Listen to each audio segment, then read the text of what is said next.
नमस्कार। वृष राशि पर पाए की चर्चा करेंगे, क्योंकि 4 पाए होते हैं शनि के और 12 की 12 राशियों का 3 राशियों को वर्गीकरण क्लासिफिकेशन अगर करके देखते हैं हम, तो 3 राशियों का एक पाया होता है। और इस पाए को जानने का तरीका क्या है? 2023 में 17 जनवरी को शाम को 6:02 पर जब शनि दूसरी राशि में परिवर्तित होकर स्थानांतरित होता है, उस समय क्या पोजीशन है, किस राशि पर चंद्रमा है, उससे गणना की जाती है इस बात की कि पाया कैसे निर्णय और निर्धारित करेंगे हम। नंबर 1, अब ऐसी स्थिति में हम आपको क्रम से बताने की कोशिश करेंगे। आप सब लोग बहुत बुद्धिजीवी, गुणवान, धनवान, भाग्यवान लोग हैं। और सबसे बड़ी चीज क्या है? देवताओं की विद्या, ये देवताओं के द्वारा उपलब्ध कराई गई है संसार के लोगों को। जिसके भाग्य में ज्योतिष का ज्ञान होता है वो कोई साधारण व्यक्ति नहीं होता। ये देवताओं की विद्या भगवान जिसके ऊपर कृपा करते हैं उसके को ज्योतिष की प्रारंभिक शिक्षा और ज्ञान ईश्वर की कृपा से प्राप्त होता है। सोई जानई जेहि जेह जनाई, भगवान उसी को जनवाना चाहते हैं जिसके ऊपर कृपा करते हैं। खैर, अब हम ये बताएंगे कि जिसको ये इस बात का भान है, आभास है और ज्ञान है कि नक्षत्र के आधार पर या चंद्रमा जिस राशि पर गोचर कर रहा हो, उसी के दौरान जब राशि परिवर्तन शनि का होगा, उससे पाए का विचार या गणना की जाती है। अब हम वृषभ राशि, कन्या और कुंभ राशि की बात इसलिए करने जा रहे हैं कि वृषभ राशि से सप्तम भाव चंद्रमा का संचरण हो रहा था उस समय 17 जनवरी 2023 को।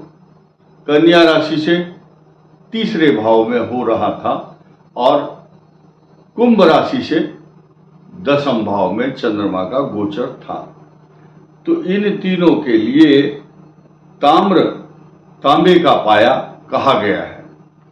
अब हम वृषभ राशि की चर्चा इसलिए कर रहे हैं क्योंकि तांबे का पाया है, इसके क्या परिणाम ज्योतिष शास्त्र में कहे गए हैं। वैसे तो गोचर की स्थिति हम बाद में बताएंगे, फिलहाल केवल हमारा उद्देश्य वृषभ राशि के ताम्रपाद को विश्लेषण करना है। ये हमारे अपने व्यक्तिगत विचार नहीं हो सकते, केवल शास्त्रों के आधार पर ही बात होगी। लेकिन इतना सब सिर्फ पाए की चर्चा और उसका फल बताने के बाद हम गोचर की बात भी करेंगे।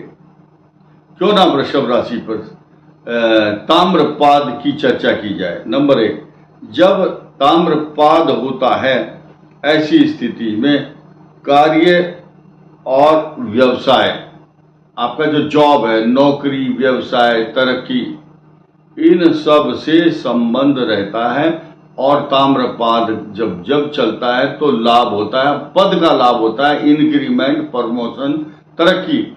और किसी का नौकरी को लेकर के जो विवाद चल रहा होगा, पिटीशन होगा कोर्ट में,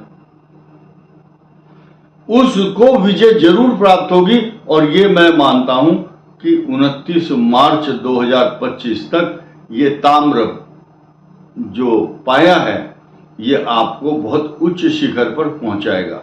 इसके साथ साथ कौन कौन से प्रिविलेज और आपको तरक्की देने वाले सब्जेक्ट हैं या फल हैं, सुनिए ध्यान से।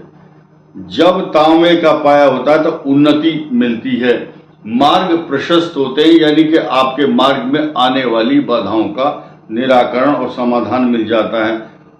इसके साथ साथ उच्च प्रतिष्ठित लोग से मिलना जुलना होता है या संबंध बन जाते हैं। कोई किसी नेता से, किसी मंत्री या बड़े अधिकारी, जज, प्रोफेसर और बड़े बड़े वकील, जज, नेता जो आपको सपोर्ट करते हैं, ऐसा शास्त्रों में लिखा है।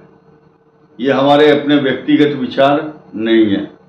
और बताया गया है कि उच्च विद्या, उच्च शिक्षा के साथ साथ उच्च पद का लाभ भी मिलता है। विवाह, संतान और नौकरी के साथ साथ ऐसा व्यक्ति परिवार को सुखी बना देता है जब तांबे का पाया होता है। अगर बहुत लंबी, कोई बहुत दिनों से बीमारी चल रही होती है तो उसमें आरोग्यता प्रदान करने वाला होता है तांबे का पाया। और उसके अलावा सुख प्राप्ति के साथ साथ सवारी, जमीन, प्रॉपर्टी, चल और अचल संपदा का भी लाभ कराने वाला तांबे का पाया होता है। इसी के साथ साथ संपदा के साथ साथ विदेश यात्रा या किसी प्रदेश, अन्य प्रदेश में यात्रा के लिए, भ्रमण के लिए, तीर्थाटन के लिए जाता है मनुष्य।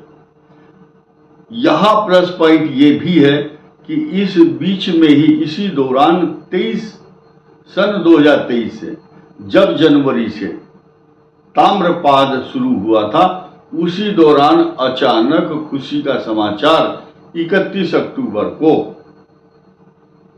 राहु एकादश भाव में आने के बाद आपके लिए तरक्की और धन और संपदा, रिसोर्सेज ऑफ इनकम की वृद्धि करने के लिए, इजाफा करने के लिए आए थे। हमें यहां यह भी नहीं भूलना है कि बृहस्पति जैसा ग्रह जो आपके ऊपर संचरण कर रहा है वृषभ राशि पर, और आपकी राशि का स्वामी मालव्य योग बना करके जैसे स्वग्रही है, और अब वो ठीक 13 तारीख को आपके केंद्र में आएगा। साथ ही साथ आपके जो वृषभ राशि पर चल रहे बृहस्पति का जो गोचर है वो 9 तारीख को वक्री होगा। 12 को शुक्र आ जाएंगे आपके केंद्र में, आपकी राशि को, वृषभ राशि को शुभत्व, अच्छा लाभ देंगे, क्योंकि उस राशि पर 180 अंश पर बृहस्पति की तो दृष्टि पहले से, ये शुक्र, बृहस्पति तो पहले से ही बैठे हैं, शुक्र की दृष्टि होगी अपनी राशि के ऊपर। आप सबसे सुरक्षित भाग्यशाली राशि मानी जाएगी। लेकिन जिनके यहाँ अब संतान होने वाली है, आने वाले कुछ दिनों में बहुत सावधानियों की आवश्यकता होगी।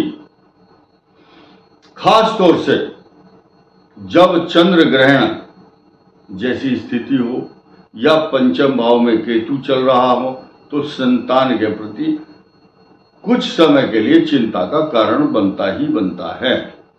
और शनि आपके 10वें भाव में आपको आपके भाग्य स्थान का स्वामी होकर केंद्र में आपको समस्त सुख, संपदा, मान सम्मान, तरक्की, निराशाओं से मुक्त और आरोग्य पूर्ण शरीर का शारीरिक सुख और लाभ भी देता है, सम्मान देता है तथा तरक्की। ये ताम्रपाद का फल वृषभ को बताना इसलिए आवश्यक था ताकि कुछ लोग जो निराशा या कंफ्यूज हो रहे हैं, अशांत हैं, उनके मन का भय और शंकाएं दूर करना मेरा परम कर्तव्य था। इसलिए ये वीडियो के माध्यम से मैंने आपके सामने चर्चा की है। इस वीडियो में इतना ही। धन्यवाद। नमस्कार।